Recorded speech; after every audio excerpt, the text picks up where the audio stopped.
ನಗರದಾದ್ಯಂತ ಸಂಪೂರ್ಣ ಪ್ಲಾಸ್ಟಿಕ್ ನಿಷೇಧ ಮಾಡಿದ್ದರೂ ಅಕ್ರಮವಾಗಿ ಪ್ಲಾಸ್ಟಿಕ್ ಕವರ್ಗಳನ್ನು ದಾಸ್ತಾನು ಮಾಡಿಕೊಂಡು ಮಾರಾಟ ಮಾಡುತ್ತಿರುವ ಬಳಕೆ ಅಂಗಡಿಗಳ ಮೇಲೆ ನಗರಸಭೆಯ ಅಧಿಕಾರಿಗಳ ತಂಡ ಇಂದು ದಾಳಿ ನಡೆಸಿ 300 ಕೆಜಿಯಷ್ಟು ಪ್ಲಾಸ್ಟಿಕ್ ಕವರ್ಗಳನ್ನು ಸೀಸ್ ಮಾಡಿ ವಶಪಡಿಸಿಕೊಂಡಿದ್ದಾರೆ.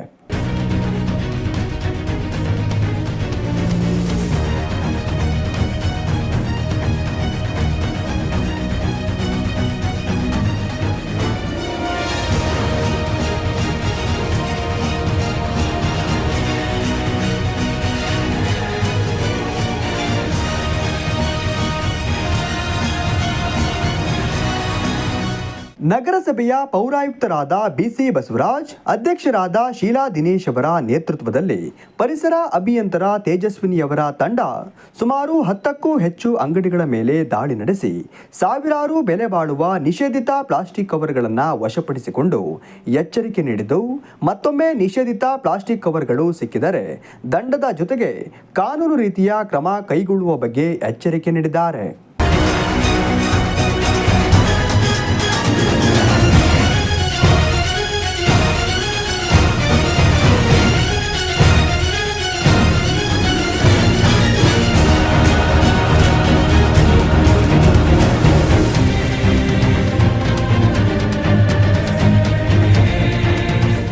ನಗರಸಭೆ ಪೌರಾಯುಕ್ತರಾದ ಬಿಸಿ ಬಸವರಾಜ್ ಅವರು ಮಾತನಾಡಿ, ಪರಿಸರಕ್ಕೆ ಮಾರಕವಾಗಿರುವ ಪ್ಲಾಸ್ಟಿಕ್ ಬ್ಯಾಗ್ಗಳ ಬಳಕೆಯನ್ನು ಸಾರ್ವಜನಿಕರು ಬಳಸಬಾರದು.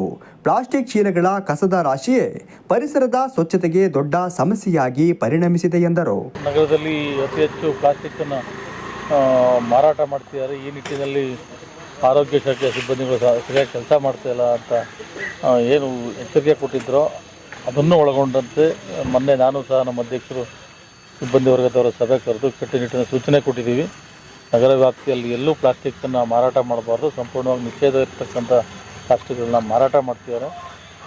ರಿಕ್ವೆಸ್ಟ್ ಮಾಡ್ಕೊಂಡಿದ್ದೀವಿ ಸಾರ್ವಜನಿಕರಿಗೆ, ಪತ್ರಿಕೆಗಳ ಮೂಲಕ ಹೇಳಿಕೆ ಕೊಟ್ಟಿದ್ದೀವಿ. ಆದರೂ ಆ ದೇವಿ ಸ್ಟೋರು ಇನ್ನೊಮ್ಮೆ ಇಂಥದ್ದು ಸುಮಾರು ಒಂದು 2-3 ಅಂಗಡಿಯವರು ಸೇರಿಕೊಂಡು ಪದೇ ಪದೇ ಪ್ಲಾಸ್ಟಿಕ್ಕನ್ನು ಸಾರ್ವಜನಿಕರಿಗೆ ಪಕ್ಕದ ಶಿವಮೊಗ್ಗ, ದಾವಣಗೆರೆ, ಹಾಸನ ಈ ಕಡೆಯಿಂದ ತರಿಸಿ ಮಾರಾಟ ಮಾಡಿಸ್ತಾರೆ.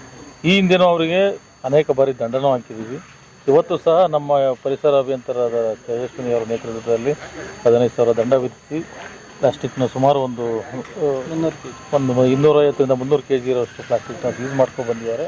ನಗರಸಭೆ ಅಧ್ಯಕ್ಷರಾದ ಶೀಲಾ ದಿನೇಶ್ ಅವರು ಮಾತನಾಡಿ, ಮುಂದಿನ ಪೀಳಿಗೆಗೆ ಉತ್ತಮ ಪರಿಸರ ನಿರ್ಮಾಣ ಮಾಡುವುದು ನಮ್ಮೆಲ್ಲರ ಆದ್ಯ ಕರ್ತವ್ಯ. ತಮ್ಮ ದಿನನಿತ್ಯದ ಜೀವನ ಶೈಲಿಯಲ್ಲಿ ಪ್ಲಾಸ್ಟಿಕ್ ಬಳಕೆ ಕಡಿಮೆ ಮಾಡಬೇಕು. ಅಂಗಡಿಗಳಿಗೆ ತೆರಳಬೇಕಾದರೆ ಬಟ್ಟೆಯ ಚೀಲವನ್ನು ತೆಗೆದುಕೊಂಡು ಹೋಗಬೇಕು ಎಂದು ಸಲಹೆ ನೀಡಿದರು. ಇಂಜಿನಿಯರ್ ಆದಂಥ ತೇಜಸ್ವಿ ಅವರಿಗೆ ಒಂದು ಧನ್ಯವಾದಗಳನ್ನು ಹೇಳಬೇಕು. ಯಾಕೆಂತ ಹೇಳಿದ್ರೆ ನಮ್ಮ ನಗರವನ್ನು ಪ್ಲಾಸ್ಟಿಕ್ ಮುಕ್ತ ನಗರವನ್ನಾಗಿ ಮಾಡಬೇಕು ಅನ್ನೋದು ನಮ್ಮ ನಗರಸಭೆಯ ಒಂದು ಗುರಿಯಾಗಿತ್ತು. ಆದ್ದರಿಂದ ಇದು ಎಲ್ಲೆಂದಲ್ಲಿ ಬಿಸಾಕಿ ಜನಗಳಿಗೆ ತೊಂದರೆ ಕೊಡುವಂಥ ಕೆಲಸಗಳನ್ನು ಈ ಅಂಗಡಿ ಮಾಲೀಕರುಗಳು ಮಾಡ್ತಿದ್ದಾರೆ. ಅವರಿಗೆ ಇದು ಸರಿಯಾದ ಪಾಠ ಅಂತ ಆಗಿದೆ. ಇನ್ನು ಮುಂದೆ ಯಾರು ಈ ಥರ ಮಾಡಬಾರ್ದು. ಯಾಕೆಂತ ಹೇಳಿದ್ರೆ ಸಾರ್ವಜನಿಕರಿಗೆ ತೊಂದರೆ ಆದರೂ ಅದು ಪ್ಲಾಸ್ಟಿಕ್ಕಿಂದ ಏನು ಅನಾಹುತಗಳಾಗ್ತವೆ ಅನ್ನೋದು ಅವ್ರಿಗೂ ಗೊತ್ತಿರುತ್ತೆ. ಅದನ್ನು ತಿಳ್ಕೊಂಡು ಆ ಥರ ತಪ್ಪು ಮಾಡಿದಾಗ ಅವ್ರಿಗೆ ಸರಿಯಾಗಿ ಈಗ 5,000 ಹಾಕಿದ್ದಾರೆ ದಂಡ, ಇನ್ನೂ ಒಂದು 25,000 ಗಂಟ ಹಾಕಬೇಕು ಅನ್ನೋದು ನಗರಸಭೆಯ ಉದ್ದೇಶ ಆಗಿರೋದ್ರಿಂದ ಇನ್ನು ಯಾರೇ ಆಗಿರಲಿ, ಅಂಗಡಿಯ ಮಾಲೀಕರಾಗಿರಲಿ, ಚೌಟ್ರಿಯವರು ಯಾರೇ ಆಗಿರಲಿ, ಅವ್ರಿಗೆ ಈ ಥರ ಏನಾದರೂ ಮಾಡಿದ್ರೆ ಖಂಡಿತ ನಾವು ಕ್ರಮ ಕೈಗೊಳ್ಳಲಿಕ್ಕೆ ಮುಂದಾಗ್ತೀವಿ ಅಂತ ಹೇಳಿ. ನಗರಸಭೆ ಸದಸ್ಯರಾದ ಎಸಿ ಕುಮಾರ್ ಗೌಡ ಅವರು ಮಾತನಾಡಿ, ಪ್ಲಾಸ್ಟಿಕ್ ಬಳಕೆ ನಿಷೇಧದ ಕುರಿತು ಅಂಗಡಿ ಮಾರಾಟಗಾರರ ಸಭೆಯನ್ನು ಸಹ ನಡೆಸಿ ಅಂಗಡಿಯವರಿಗೆ ಎಚ್ಚರಿಕೆ ಸಹ ನೀಡಿದರು. ಪ್ಲಾಸ್ಟಿಕ್ ಮಾರಾಟ ಮಾಡುತ್ತಿರುವುದು ಖಂಡನೀಯ. ಇದೇ ರೀತಿ ಮುಂದುವರೆದರೆ ದಂಡ ವಿಧಿಸುವುದರ ಜೊತೆಗೆ ಕಠಿಣ ಕಾನೂನು ಕ್ರಮ ಕೈಗೊಳ್ಳುತ್ತೇವೆ ಎಂದು ಎಚ್ಚರಿಕೆ ನೀಡಿದ್ದಾರೆ. 4ನೇ ತಾರೀಕು ಏನು ನಮ್ಮ ಕೌನ್ಸಿಲ್ ಬಾಡಿ ಸಭೆ ನಡೆದಿದೆ, ಆ ಕೌನ್ಸಿಲ್ ಸಭೆಯಲ್ಲಿ ನಾವು ಈಗಾಗಲೇ ನಿರ್ಣಯ ಮಾಡಿದ್ದೀವಿ. ಚಿಕ್ಕಮಗಳೂರನ್ನ ಕಸಮುಕ್ತ ಮತ್ತು ಪ್ಲಾಸ್ಟಿಕ್ ಮುಕ್ತ ನಗರ ಅಂತಕ್ಕಂಥದ್ದನ್ನ ಮಾಡೋ ನಿಟ್ಟಿನಲ್ಲಿ ನಾವೆಲ್ಲರೂ ಕೂಡ ಅದನ್ನು ರೆಸೊಲ್ಯೂಷನ್ ಪಾಸ್ ಮಾಡಿ ಈಗಾಗಲೇ ನಾವು ನಮ್ಮ ನಗರದಲ್ಲಿ ಏನು ನಮ್ಮ ಹೋಟೆಲ್ಗಳಲ್ಲಿ ಮತ್ತು ಬಾರ್ ಆ್ಯಂಡ್ ರೆಸ್ಟೋರೆಂಟ್ಗಳಲ್ಲಿ ಅಂಗಡಿಗಳಲ್ಲಿ ಮಾರಾಟ ಆಗ್ತಾ ಇರ್ತಕ್ಕಂಥ ಈ ಪ್ಲಾಸ್ಟಿಕ್ಗಳನ್ನು ಸೀಸ್ ಮಾಡಬೇಕು ಮತ್ತು ಅವ್ರಿಗೆ ದಂಡ ವಿಧಿಸಬೇಕು ಅನ್ನೋ ನಿಟ್ಟಿನಲ್ಲಿ ನಾವು ಈಗಾಗಲೇ ಕಾರ್ಯಪ್ರವೃತ್ತರಾಗಿದ್ದೀವಿ. ಆ ಹಿನ್ನೆಲೆಯಲ್ಲಿ ಇವತ್ತು ನಾವು ಈಗಾಗಲೇ ಒಂದೊಂದು 3 ಅಂಗಡಿಗಳಿಗೆ 4 ಅಂಗಡಿಗಳಿಗೆ ನಾವು ಮಹಾವೀರ ಟ್ರೇಡಿಂಗ್ ಕಂಪನಿ ಅಂಥೇಳಿ ಇದಕ್ಕೊಂದು 5,000 ರೂಪಾಯಿ ದಂಡ ವಿಧಿಸಿದ್ದೀವಿ. ವರ್ಧಮಾನ್ ದಿನಸಿ ಕಿರಾಣಿ ಇವರಿಗೆ ನಾವು 2,000 ರೂಪಾಯಿ ದಂಡ ವಿಧಿಸಿದ್ದೀವಿ. ದೇವಿ ಪ್ಲಾಸ್ಟಿಕ್ ಇದಕ್ಕೆ 3,000 ರೂಪಾಯಿ ದಂಡ ವಿಧಿಸಿದ್ದೀವಿ. ಪುಷ್ಪ ಪೇಪರ್ ಮಾರ್ಟ್ ಇವರಿಗೆ ನಾವು 5,000 ರೂಪಾಯಿ ದಂಡ ವಿಧಿಸಿ ಅವರಿಗೆ ವಾರ್ನ್ ಮಾಡಿದ್ದೀವಿ. ಜೊತೆಗೆ ಅವರ ಪ್ಲಾಸ್ಟಿಕ್ ಏನು ಮಾರಾಟ ಮಾಡ್ತಾರೆ ಅದೆಲ್ಲ ಸೀಸ್ ಮಾಡಿಕೊಂಡು ಬಂದು ನಾವು ಇವತ್ತು ಡಿಸ್ಟ್ರಾಯ್ ಮಾಡ್ತಾ ಇದ್ದೀವಿ ಅದನ್ನು. ನಾವು ಯಾವಾಗ ಅಧಿಕಾರ ಹಿಡಿದು 3 ವರ್ಷದಿಂದನೂ ಪ್ಲಾಸ್ಟಿಕ್ ಬಗ್ಗೆ ತುಂಬ ನಾವು ಮಾಡ್ತಾ ಇದ್ದೀವಿ, ಅದು ಕೊಡ್ತಾ ಇದ್ವಿ, ಯೂಸ್ ಮಾಡಬೇಡಿ, ಬಳಸಬೇಡಿ ಅಂತೇಳಿ. ಯಾಕಂದರೆ ಇದು ಜನಗಳದ್ದು ಸ್ವಲ್ಪ ತಪ್ಪಾಗುತ್ತೆ.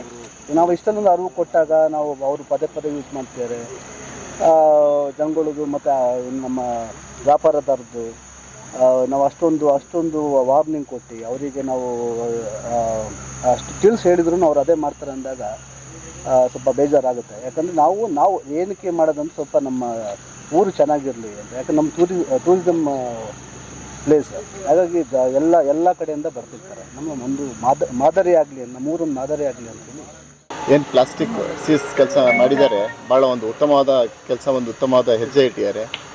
ಮತ್ತು ಸಾರ್ವಜನಿಕರಿಗೆ ಸರ್ಕಾರದಿಂದ ಹೇಳ್ತಾ ಇದ್ರೂ ಅವರು ಮತ್ತೆ ಇದೇ ಥರ ತಪ್ಪನ್ನು ಮಾಡ್ತಾ ಇರೋದ್ರಿಂದ ವಾರ್ಡ್ಗಳಲ್ಲಿ ಪೌರಕಾರ್ಮಿಕರಿಗೂ ಹಿಂಸೆ ಆಗ್ತಾಯಿದೆ.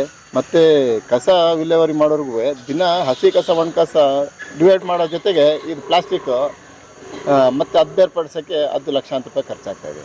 ಹಾಗಾಗಿ ಜನಗಳು ಒಂದು ಒಳ್ಳೆಯ ಒಂದು ಸ್ಟೆಪ್ ತೊಗೊಂಡಿದ್ದಾರೆ. ಈಗ ಅಧ್ಯಕ್ಷರು, ನಮ್ಮ ಕಮಿಷನರ್ ಎಲ್ಲ ಒಂದು ಸ್ವಚ್ಛ ಚಿಕ್ಕಮಗಳೂರು ಮಾಡೋಣ ಅಂತೇಳಿ.